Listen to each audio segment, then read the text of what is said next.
Hello दोस्तों, मैं आशुतोष कुमार। आप देख रहे हो सबका नॉलेज यूट्यूब चैनल। इंग्लिश और इकोनॉमिक्स के बाद फिजिक्स का जो टर्म 1 का सॉल्यूशन दे रहे थे, तो फिजिक्स का जो फाइनल बोर्ड एग्जाम का जो पेपर है तो मेरे पास नहीं है। आई थिंक बहुत खोजे, नहीं मिल पाया। एक दो दोस्त से भी पूछे तो नहीं मिला।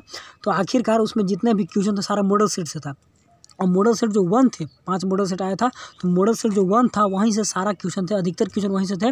और 2, 3, 4 जो थे ना, तो मॉडल सेट 1 का ही सारा रिपीट था। तो अब मॉडल सेट 1 को बना लीजिएगा ना, तो अधिकतर क्वेश्चन बन जाएगा। ठीक है, अधिकतर यहीं से था। तो सोचे कम से कम मॉडल सेट 1 का मैं दे रहा हूँ। बाकी और बोलिएगा आगे कर देंगे, नहीं तो इसको कर लीजिए, आपका हो जाएगा। ठीक है, और इकोनॉमिक्स में और इंग्लिश में तो दे दिए ओरिजिनल। ठीक है, तो चलिए, तो ऑब्जेक्टिव सारे को देख लेंगे जो सेट 1 का था। ठीक है, 35 नंबर का रहेगा। और यहाँ से जो सवाल हैं इस बार, तो वे सब मैं देख रहा हूँ कि मॉडल सेट में ठीक फाइनल जो मॉडल सेट है 2023 का, तो उसमें भी दिया है।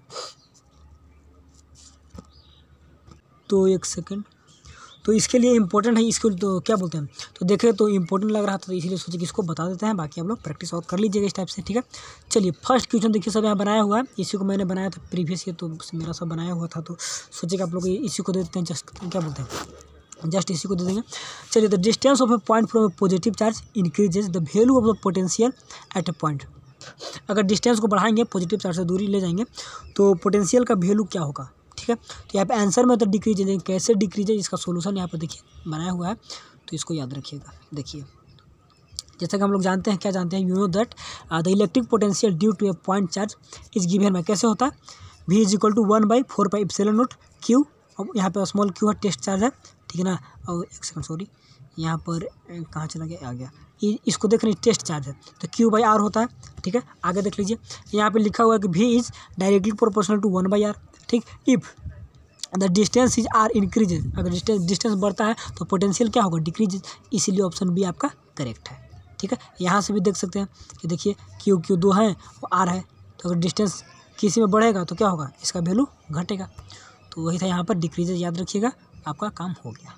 ठीक है, सेकंड देख लीजिए। सेकंड में क्या बोल रहा है कि द टू चार्जेज स्पेयर, ठीक है, separated by distance of the force if each other the charges on the double and the distance between them half, distance between them भी डबल, द फोर्स क्या होगा। 2 चार्ज हैं और दोनों के बीच में जो चार्ज है ना, तो चार्जेस को डबल कर दिया गया और डिस्टेंस को भी डबल कर दिया गया। तो फोर्सेस पे क्या प्रभाव पड़ेंगे, नया जो फोर्स बनेगा तो उस पर क्या प्रभाव पड़ेंगे, तो सेम रह जाएगा, क्योंकि जितना से चार्ज हम लोग बढ़ाएं उतना ही से डिस्टेंस बढ़ा दिए, तो सेम हो गया। लेकिन इसका एक्सप्लेनेशन भी यहाँ पर है, तो उसको भी देख लीजिए यहाँ पर। चलिए, सेकंड का देख लीजिए। यू नो दैट, हम लोग जानते हैं, क्या जानते हैं, the charges on the first Q1 and charges on the second Q2 दिया हुआ है। डिस्टेंस आपका D है। ठीक, फोर्स आपका 1/4πε0 Q1 Q2/R²। इससे आपका रिवीजन होगा, फार्मूला वगैरह भी याद हो जाएंगे। ठीक है, चलिए, तो हियर F = 1/4πε0 और Q1 Q2/D², R की जगह पर D। क्यों, क्योंकि यहाँ पर हम लोग का डिस्टेंस के रूप में देखना है, तो यहाँ पर R की जगह D हो गया। ठीक है, D दिया है। चलिए, फ्रॉम इक्वेशन से देखेंगे कि Q = 2Q, दोगुना कर दिया गया। Q2 = also 2Q, वो भी दोगुना कर दिया गया दोनों। ठीक है ना, डिस्टेंस भी आपका दोगुना कर दिया गया। तो अब नया जो फोर्स बनेगा, इसको F' लिखने काम था, लेकिन चलिए कोई दिक्कत नहीं है। तो नया जो फोर्स बनेगा तो 1/4πε0 2Q × 2Q और बटा में 2D के होल स्क्वायर, R² की जगह पर 2D का होल स्क्वायर। ठीक है, तो इसको सोल्यूशन करिएगा सारा का सारा। तो यहाँ पर क्या आएगा, 1/4πε0 और Q1 Q2/D²। ठीक, तो सिमिलर आ गया, फोर्स सेम का सेम। कैसे, यू नो अथी, if you see that if the charges are the double and the distance between them is also double, then the force acting between them will be remains the same. तो same का same force आ जाएगा। कैसे कि यहाँ पे हम लोग इसका सोल्यूशन देखेंगे, फोर्स में कोई बदलाव नहीं हुआ, कट छट कर वही आ गया, 1/4πε0 Q1 Q2/R² या D²। तो जो फोर्स पहले था वही फोर्स यहाँ पर रह गया। ठीक है, तो 4 से 4 कट गया ना, 2 दूनी 4, यहाँ पर नीचे भी 4 आ गया, तो 4 कट गया, तो सेम रह गया। तो ठीक है, वैसे ही बताया कि दोनों सेम ही से बढ़ रहा है, दुगुना बढ़ रहा है, तो क्या करेंगे, सेम का सेम ही रहेगा। ठीक है, चलिए, थर्ड देख लीजिए। थर्ड बहुत इंपॉर्टेंट है, हमेशा पूछता है, इस पर पूछ सकता है कि the relation between electric field E and potential V के बीच में क्या होता है। तो याद रखिएगा, फॉर्मूला है E = -dV/dr। इस चैप्टर को मैं पढ़ाया भी था, तो वहाँ पर भी बताए थे। ठीक है, चलिए, फोर्थ नंबर देख लीजिए। 35 सवाल रहेंगे यहाँ पर भी। फोर्थ नंबर देख लीजिए, क्या है कि positively charge glass attract an object, the object must be. Positive charge है और तो अट्रैक्ट करेगा, तो ऑब्जेक्ट क्या होना चाहिए, निगेटिवली चार्ज होना चाहिए। ठीक है, तो ऑप्शन नंबर ए यहाँ पर करेक्ट होगा, क्योंकि पॉजिटिव निगेटिव के बीच में अट्रैक्शन होता है ना। चलिए, if a dielectric be induced, देखिए फाइनल एग्जाम में भी ये सवाल था, ठीक, between the plates of the parallel plate capacitor then the value of capacitance increase कर जाएगा। जब डाइलेक्ट्रिक बैठाता है ना उसके बीच में तो वैल्यू उसका इंक्रीज कर जाता है, तो इसको याद रखिएगा। चलिए, Ohm's law is a valid when the temperature of a conductor is constant. Ohm's law कब काम करेगा? जब कांस्टेंट टेम्परेचर हमेशा कांस्टेंट रहता है, V = IR, तो उसमें आपको कांस्टेंट रहना चाहिए टेम्परेचर। चलिए, example of non ohmic resistance, यानी कि जो ओम लॉ को फॉलो नहीं करता है, तो ओम लॉ का फॉलो डायोड नहीं करेगा, ठीक है। सेमीकंडक्टर डिवाइस में डायोड में क्या होता है, एक तरफ करंट फ्लो करता है ना, तो ओम्स लॉ को फॉलो नहीं करता, बाकी सब ओम्स लॉ को फॉलो करेंगे। Kirchhoff first law and Kirchhoff second law of the electric circuit are the consequences of, किसके परिणाम है? फर्स्ट लॉ और सेकंड लॉ। तो फर्स्ट लॉ है आपका कंजर्वेशन ऑफ इलेक्ट्रिक चार्जेस और सेकंड लॉ है आपका एनर्जी, कंजर्वेशन ऑफ एनर्जी पर। तो दोनों पूछता है कौन कंजर्वेशन ऑफ फर्स्ट क्या बोलते हैं, चार्जेस पर है, और कौन आपका यहाँ पर किरचॉफ लॉ के बारे में लिखा हुआ था, इसको याद रखिएगा, पूछ देता है कभी कभी, तो बहुत सारे पॉइंट है, तो पॉइंट सभी को याद रखिएगा। किरचॉफ सेकंड लॉ जो पूछता है कि सारे वोल्टेज को क्या करते हैं, समेशन 0 आता है, तो सब पॉइंट याद रखिएगा। चलिए, तो किरचॉफ फर्स्ट लॉ क्या बोलते हैं हम लोग? करंट लॉ बोलते हैं, जंक्शन लॉ बोलते हैं और पॉइंट लॉ बोलते हैं, याद रखिएगा। It is based on the law of conservation of charge, ठीक हो गया। उसके बाद किरचॉफ सेकंड लॉ क्या है? Kirchhoff second law voltage law इसे बोलते हैं, लूप लॉ भी बोलते हैं, और क्या बोलते हैं, मेश, ठीक है ना, मेश लॉ भी इसे बोलते हैं। It is based on the law of conservation of energy. तो दोनों पॉइंट को याद रखिएगा कि कौन एनर्जी पर बेस्ड है और कौन चार्ज पर बेस्ड है, पूछ देता है, ठीक है ना। चलिए, तो 8 नंबर हो गया, 8 नंबर हो गया। 9th नंबर देख लीजिए। चलिए, 9th नंबर देखिए, 9th नंबर सवाल क्या है, इस बार आया था ना, इस बार आया था, चाहे दो जो फोर्स है, क्या बोलते हैं, Q1 Q2 जो डिस्टेंस फोर्स, तो वो भी आया था। तो कुछ सवाल यहाँ से थे, तो सोचे कि इस टाइप को बता देते हैं ताकि आप लोग का रिवीजन हो जाएगा। चलिए, तो the number of electrons for 1 coulomb charge, याद रखिएगा, इसको डाटा के याद रखिएगा। क्यों होता है Q यानी कैलकुलेशन क्यों करिएगा, 6.25 क्या बोलते हैं, 6.25 × 10⁻18 यहाँ पर नंबर ऑफ इलेक्ट्रॉन्स होंगे, ठीक है। इसका सोल्यूशन भी है, लेकिन हम लोग क्या करेंगे उसको याद रखेंगे। कहाँ चला गया, देखिए गिवन दिया हुआ है, चार्ज आपका 1 कूलम है, तो Q = N, तो N Q/E कैलकुलेशन करिएगा 6.25, सिमिलर था, ठीक है। चलिए, और देख लेते हैं कुछ। चलिए, हाँ, चलिए आगे को बहुत अच्छा सवाल है, ये भी देख लीजिए। कर आगे तक, charge Q enclose by the Gaussian sphere, ठीक है, the sphere of radius R, the radius is double, then the outward electric flux will be, radius को बढ़ा देते तो क्या बोलते हैं, तो इलेक्ट्रिक फ्लक्स क्या होगा। तो रेडियस का बात होता है कभी, आप जब पढ़िएगा तो वहाँ पर रेडियस का बात ही नहीं होता, तो रेडियस हम लोग क्या करेंगे, जो फ्लक्स का बात करेंगे। यहाँ पर दिया है इसका भी सोल्यूशन, एक सेकंड, 10th नंबर कहाँ चला गया, 10th। देखिए, इलेक्ट्रिक फ्लक्स का जब बात करिएगा तो क्या होता है, फाई = Q/ε0, तो यहाँ पे आर का बात ही नहीं है, रेडियस का बात ही नहीं है, रेडियस इंडिपेंडेंस है, तो क्या हो जाएगा, रिमेंस अनचेंज, कुछ भी नहीं होगा, रेडियस का कुछ भी करिए, ठीक है। तो 10th नंबर भी आपका हो गया, 10th नंबर भी हो गया। चलिए, 11th नंबर बताइए कि द स्पेसिफिक रेसिस्टेंस, यानी कि रेसिस्टिविटी जिसे बोलते हैं ना, of a rod of a copper as compare to the thin wire of a copper, यहाँ पर भी आ गया। तो रेसिस्टिविटी जो होता है वह तो किस पे, टेम्परेचर पे डिपेंड करेगा, और क्या बोलते हैं, नेचर ऑफ मटेरियल पर डिपेंड करेगा, ठीक ना। तो वायरल का डायमेंशन बढ़ाइए घटाइए, मोटा करिए पतला करिए, उससे मतलब नहीं रहता है, तो ये भी आपका सेम ही रहेगा, ये भी आपका सेम ही रहेगा, ठीक है। रेसिस्टिविटी वाले टेम्परेचर वगैरह पे डिपेंड, टेम्परेचर पे करता है और नेचर ऑफ मटेरियल पे करता है, वहाँ पर डायमेंशन पे बात नहीं करता है। तो क्वेश्चन नंबर कहाँ तक हो गया हम लोग का, एक सेकंड, 11th हो गया। चलिए,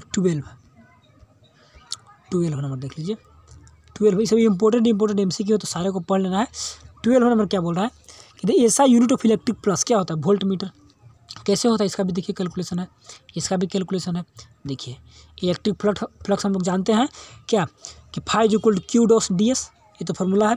यूनिट आपका देखिए, न्यूटन लिख दे किसका, इलेक्ट्रिक फील्ड बटा में पर कूलम, और मीटर एरिया के क्या, इलेक्ट्रिक फील्ड के क्या होता है, न्यूटन पर कूलम, और इसका एरिया का मीटर स्क्वायर, तो न्यूटन पर कूलम मीटर स्क्वायर हो गया। लेकिन ऑप्शन में ये नहीं है, ऑप्शन में क्या है, ऑप्शन में एक और फार्मूला होता है, तो याद रखिएगा, इलेक्ट्रिक फ्लक्स का क्या होता है, V/m × m², यानी कि वोल्ट पर मीटर, और m² एरिया का मीटर स्क्वायर, क्योंकि न्यूटन का वोल्ट, देखिए यहाँ पर न्यूटन है, तो न्यूटन का वोल्ट, और इसका क्या बोलते हैं, वोल्ट मीटर होगा ना, वोल्ट मीटर और एरिया का मीटर स्क्वायर, तो यहाँ पर मीटर से मीटर कट के वोल्ट मीटर, यही आंसर होगा। क्योंकि इलेक्ट्रिक फ्लक्स का दो डायमेंशन होते हैं, दोनों याद रखना होगा। क्यों, यहाँ पर इलेक्ट्रिक फ्लक्स का दोनों फार्मूला याद रखिएगा, न्यूटन पर कूलम और वोल्ट पर मीटर, ठीक है। दोनों फार्मूला बैठाएगा तो निकल जाता है, इसी से भी निकल जाएगा, ठीक है। तो तो दोनों तो दो हम लोग ऑप्शन में जो रहेगा उसी का आंसर लिखेंगे।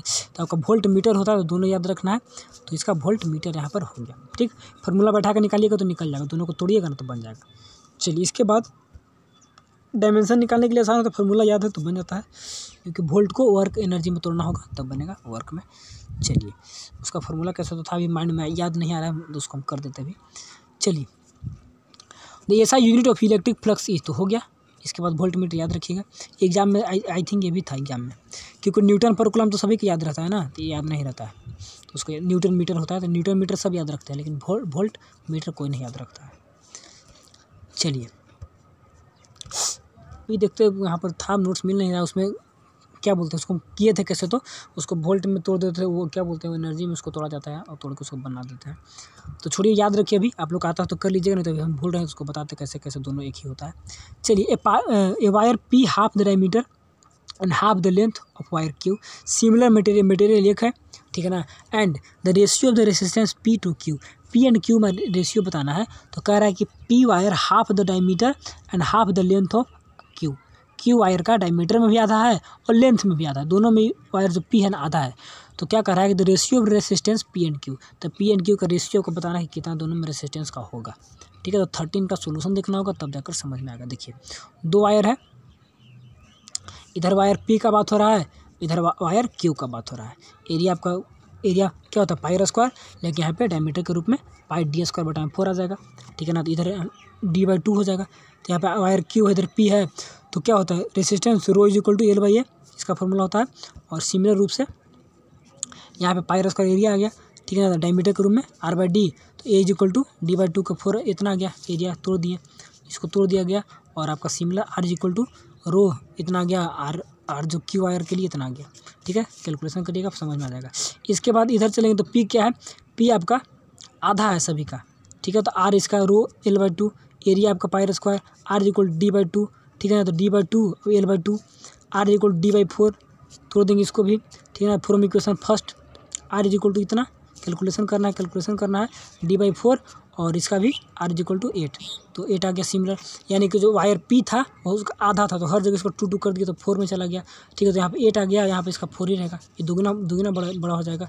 तो कैलकुलेशन करिएगा दोनों को, तो उतना ध्यान नहीं देना, बस हम लोग को कैलकुलेशन करके कट सट जाएगा, कट सट के यहाँ पर आ जाएगा 2:1, तो इसको याद रखना है।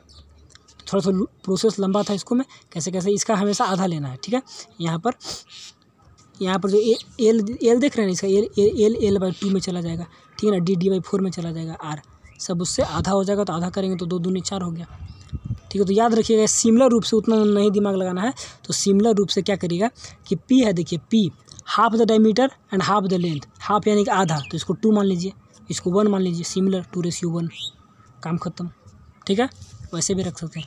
चलिए name the material which give the less resistance with increase in the temperature, temperature बढ़ने पे रेसिस्टेंस वहाँ पर घट जाएगा, टेम्परेचर बढ़ने से रेसिस्टेंस क्या होगा। Name the material which give the less resistance with increase in temperature, temperature बढ़ने से रेसिस्टेंस घटेगा।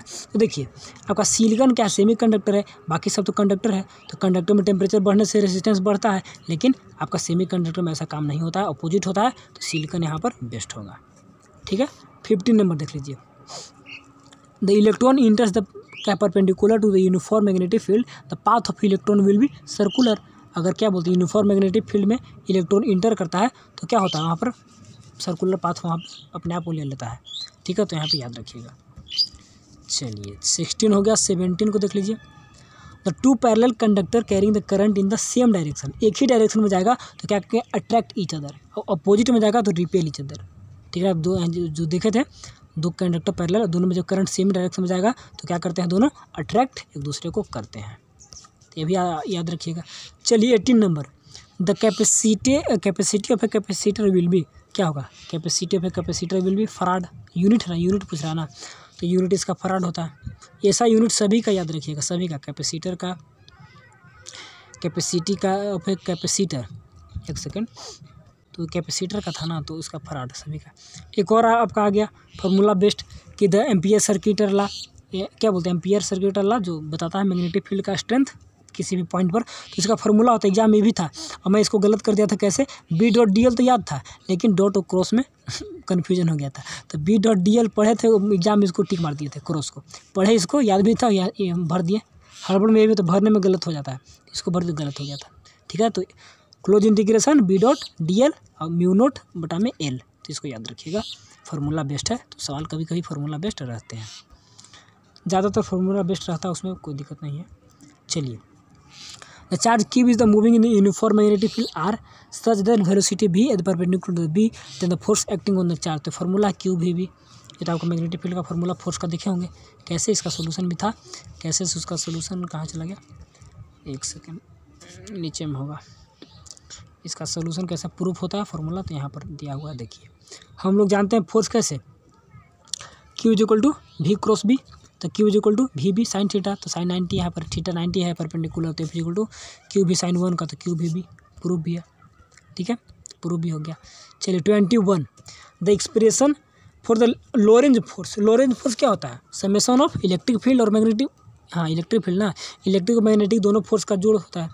यहाँ पर इलेक्ट्रिक फील्ड बोलिए या फोर्स बोलिए या मैग्नेटिक फील्ड या मैग्नेटिक फोर्स दोनों का, तो QE और यहाँ पर क्या होता है QVB, तो दोनों का ऐड करिए और Q यहाँ पर कॉमन आ जाता है। तो ये भी हमेशा पूछा है और पूछेगा, तो इसको भी याद रखिए लोरेंज फोर्स का। ठीक है, दोनों फोर्स को ऐड करिएगा, इलेक्ट्रिक फोर्स और मैग्नेटिक फोर्स, तो लोरेंज फोर्स बन जाता है। ठीक है, या समेशन ऑफ इलेक्ट्रिक फील्ड और मैग्नेटिक फील्ड, तो उसको भी लोरेंज फोर्स बोला जाता है।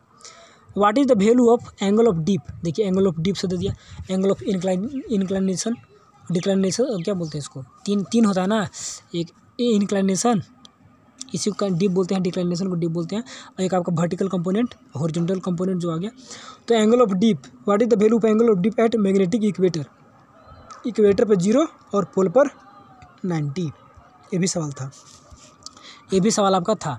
What is the angle of dip at place where the horizontal component of the earth magnetic field ठीक equal to the vertical component. Horizontal component और vertical component दोनों बराबर होंगे तो एंगल ऑफ डीप क्या होगा? तो दोनों जहाँ पर बराबर होंगे तो क्या होगा? दोनों यहाँ पर जहाँ पर बराबर होंगे, इसका सोल्यूशन कहाँ पर था?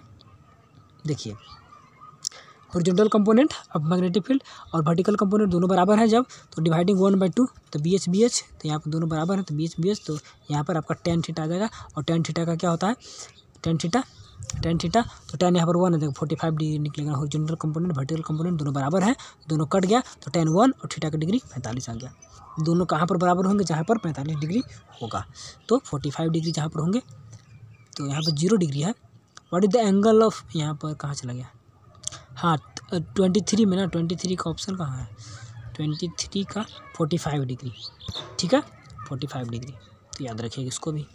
चलिए, इसके बाद the magnetic lines of the force inside the bar magnet.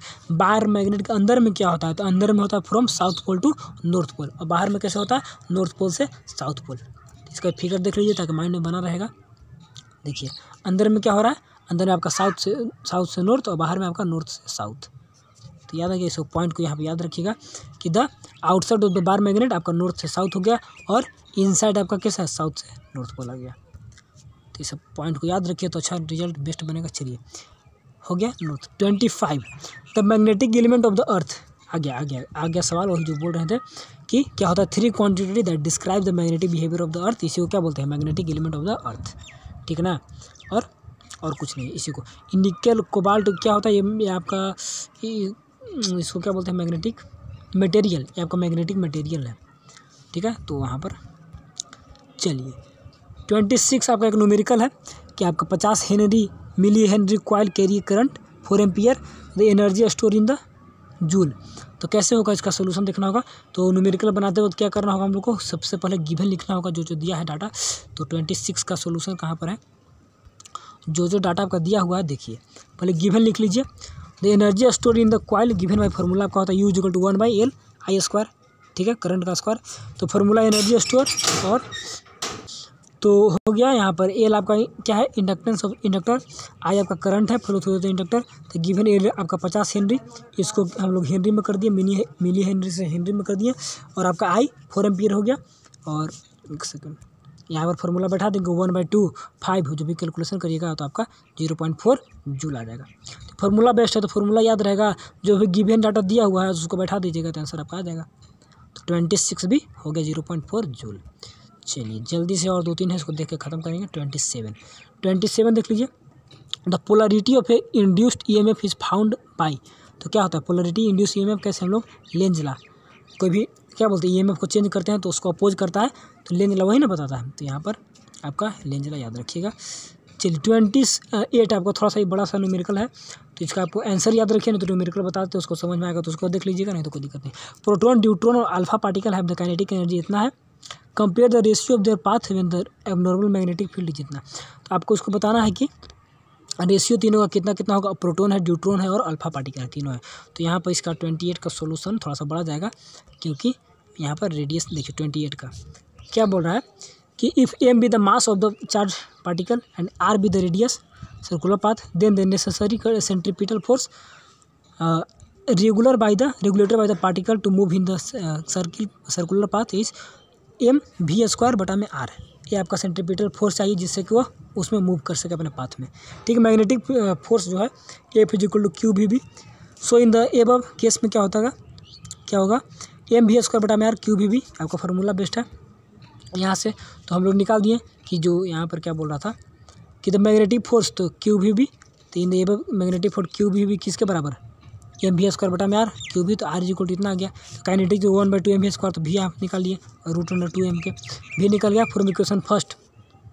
Are is equal to M, और यहाँ पर एम बटा में यहाँ पर हमको आर की जगह बैठा दिए, क्या भी की जगह पर √, यहाँ से बैठा दिए उसको, कैलकुलेशन किए, फिर आर से लग गया, और यहाँ से आपका 2kb कांस्टेंट, तो R is equal to √m/n एक का निकला। इधर में उसी प्रकार सिमिलर फ्रो किसके लिए, फॉर प्रोटॉन के लिए, तो यहाँ पर रहेगा इतना √, फिर आपको न्यूट्रॉन के लिए तो 2m हो जाएगा मास, तो न्यूट्रॉन के लिए इतना आ गया। और उसी प्रकार आप देखिएगा तो क्या नाम है इसका अल्फा पार्टिकल के लिए, तो अब इसका 4 मास हो जाता है, तो मास 4 आ गया, तो सिमिलर केस ऐसे करके अकॉर्डिंग टू इक्वेशन, और तीनों का रेशियो यहाँ बैठाइएगा, तो कट छट के तीनों कट के 1 आएगा। तो थोड़ा सा बड़ा ही न्यूमेरिकल, हमको भी उतना अच्छा समझ नहीं आया था, तो ऐसे करके है। तो इस सबको क्या करिएगा, आंसर को याद रखिए, इतना कैलकुलेशन कौन करेगा वहाँ पर, ठीक है। तो एग्जाम में अगर इस टाइप से आता है तो इसी सवाल से हूबहू आ गया, तो क्या करिएगा, पढ़े हुए रहिएगा, तो उसको आंसर याद है तो बना दीजिएगा, नहीं तो दिक्कत होगा। चलिए 29 नंबर क्या बोल रहा है कि the current of 10 ampere is passing through a long wire which है the semi circular loop of the radius 20 centimetre है show in the figure. The magnetic field produce at the centre of the loop. देखिए तो semi circle है ना, तो पूरा नहीं है, आधा, तो हाफ फार्मूला लगाना होगा यहाँ पे, तब आपका मैग्नेटिक फील्ड निकलेगा। तो आंसर आपका 5 पाई और यहाँ पे म्यू और टी में टेस्ला है। तो इसका 29 का सोल्यूशन कहाँ पे था, 29 का सोल्यूशन में क्या करना होगा, नहीं दिया है का, इसका भी देना चाहिए था, एक सेकंड। 29 का देखिए यहाँ पे दे दिया, गिवन दिया हुआ है कि आई आपका कितना 10 एम्पियर है। पीडीएफ को टेलीग्राम में भेज देंगे, इसको भी देख लेंगे, उसको भी देख लीजिएगा, सिर्फ पढ़ लीजिएगा। तो हम लोग जानते हैं कि आई इतना है, आर आपको इतना दिया हुआ है, तो B is equal to mu 4 pi I R square into I square. तो यहाँ पे कैलकुलेशन करना है, सब वैल्यू दिया हुआ है, तो 10⁻7 इंटू 10 इतना पाई का वैल्यू बैठा दिए, कैलकुलेशन करिएगा तो आपका 4। यहाँ पर हम लोग एक सेकेंड पाई आर क्यों लिख दिए, क्योंकि यहाँ पर 2 पाई आर स्क्वायर होता है ना, तो 2 पाई आर स्क्वायर इसका एरिया 2 पाई आर होता है, क्या बोलते हैं पूरा इसका, ठीक है ना। तो इसका हम लोग आधा करेंगे तो क्या हो जाएगा, तो 2 से डिवाइड कर देंगे तो पाई आर आ जाएगा ना, तो इसीलिए इसका हम लोग पाई आर लेंगे, सिर्फ और सिर्फ आधा का, तो पाई आर ले लिए, ठीक है। बाकी फार्मूला बेस्ट है, तो यहाँ से फार्मूला बेस्ट है, बाकी फार्मूला बेस्ट, बी का फार्मूला होता है इतना कुछ फार्मूला, आई यहाँ पर पाई आर इसको लगा दिए, आर की जगह पर कैलकुलेशन किए तो आपका 5 म्यू पाई टी आ गया, ठीक है। चलिए तो फार्मूला वगैरह उतना हमको भी रिकॉल है नहीं, पढ़ाया नहीं ना, छोड़ दिए ना, पढ़ाते हैं तो कंटिन्यू रहता, छूट गया तो सब छूट गया। इसके बाद 30 देख लीजिए, 30 क्या बोल रहा है, तो एक सेकेंड, ठीक है चलो वीडियो हो रहा है। 2 एम्पियर फ्लो, आप लोग पढ़े होंगे तो आप लोग को रिवीजन होगा, याद होगा, तो देखिएगा अच्छे से। 2 ampere flow in the system of conductor है सो इन द फिगर। तो आपका पोटेंशियल डिफरेंस यानी कि VA और VB निकालना है, यानी कि किरचॉफ सेकंड वोल्टेज रूल यहाँ पे लगेगा। तो आपको 1 वोल्ट दिया हो, कैसे देखिएगा, तो यहाँ पे करंट जो फ्लो कर रहा है, तो ऊपर में आपका कितना है 3 और 2 5, और इधर में आपका 3 और 2 5, तो एक बढ़ जाएगा। 2 एम्पियर यहाँ से जा रहा है ना, देखिए 2 जा रहा है, 2 जा रहा है, तो एक इधर बढ़ जाएगा, एक इधर बढ़ जाएगा, दोनों का रेसिस्टेंस सेम है, तो दोनों कर दो 1 1 आ गया, और क्या 1 आपका आ गया। देखिए कैसे इसका भी सोल्यूशन 30 नंबर देखिए, फिगर बनाया हुआ simple, resistance between point D and C, इतना आ गया। सिमिलरली रेसिस्टिविटी डी और सी के बीच में आपका भी आपका 5 आ गया, दोनों का 5 आ गया। तो इसको the current will be divided equally, दोनों में बढ़ गया, ठीक है। तो it means the A flow through the D to D will also through the D to B, उतना ही जाएगा वहाँ पर भी। तो किरचॉफ सेकंड लॉ लगा दिए हम लोग, V A minus V B. अब कैलकुलेशन करिएगा तो 1 वोल्टेज आ जाएगा, निकल गया 30 का, ठीक है। सॉल्यूशन दिया हुआ है, पढ़े फार्मूला रिवीजन होगा तो सब याद आ जाएगा।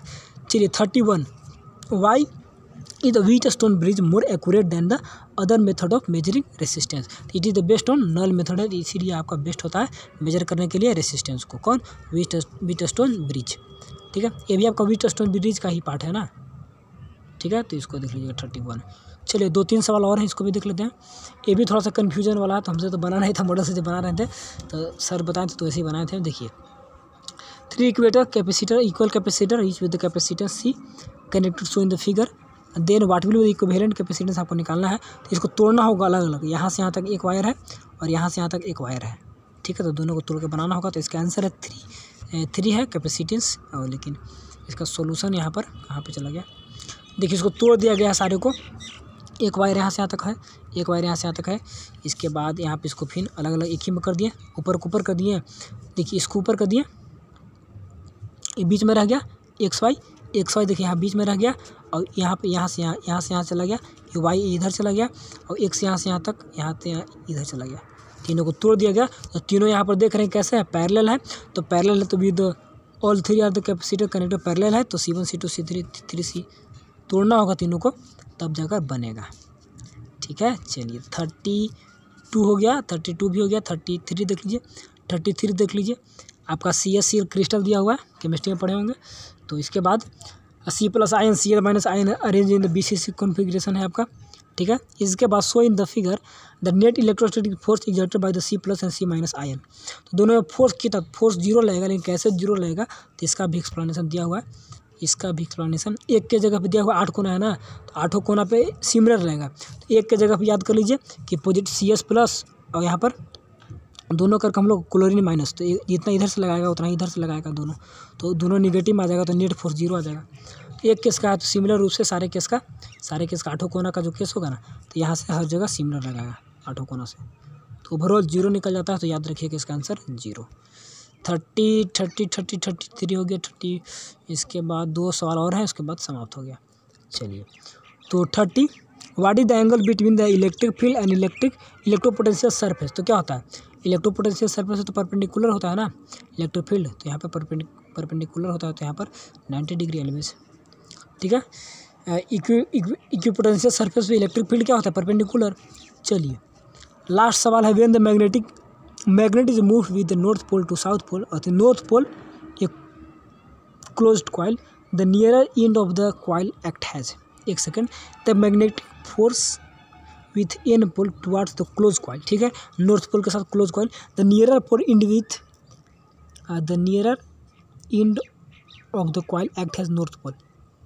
अच्छा यहाँ पे हमको समझ में थोड़ा सा दिक्कत हो रहा है कि देखिए समझ में आ गया। देखिए यहाँ पे कह रहा है कि मैग्नेट को मूव किया जा रहा है विथ नॉर्थ पोल, उसका नॉर्थ पोल है टुवार्ड्स ए क्लोज लूप, ए क्लोज कॉइल की तरफ, ठीक। The nearer end of the coil, तो कॉइल का एंड कैसा होगा, तो नॉर्थ पोल इसका आता है ना, नॉर्थ पोल इसका, दोनों को था ना नॉर्थ क्या होगा, वहाँ पर रिपल्सन होगा। तो इसका नॉर्थ पोल तो इसका भी नॉर्थ ही होगा, अगर उसका साउथ रहता तो इसका भी साउथ रहता। तो ऑप्शन नंबर इसका 35 का वही आंसर था। तो जो था जितना हमको बताना था तो बता दिए। आप इसको पढ़िएगा, टेलीग्राम पर डाल देंगे, बहुत इंपॉर्टेंट सब सवाल है, प्रीवियस ईयर में आया था, इस पर भी आया हुआ है, तो सब अच्छा है। और thanks for watching, please share with your classmate, दोस्तों को थोड़ा सा शेयर कर दीजिए कि यहाँ पर हम लोग इस टाइप के MCQ को पढ़ रहे हैं, जेक बोर्ड एग्जाम 2023, ठीक है ना। लाइक शेयर थोड़ा सा कर दीजिए। और उसके बाद Ashutosh Kumar, thanks for watching and best of luck. और कुछ है नहीं, इंग्लिश इकोनॉमिक्स दे दिए, सारा कंप्लीट, अब एक्स्ट्रा कुछ नहीं जाएगा। अब जल्दी से सिलेबस जो कुछ बच चुका है तो उसको छोड़ देंगे या फिर कंप्लीट करा देंगे, और रिवीजन और टेस्ट होगा इंग्लिश और इकोनॉमिक्स में, ठीक है। और सब्जेक्ट में किसी में कोई दिक्कत होगा तो बोलिएगा, उसके लिए कुछ करने का कोशिश करेंगे, ठीक है। तो चलिए, thanks for watching and best of luck.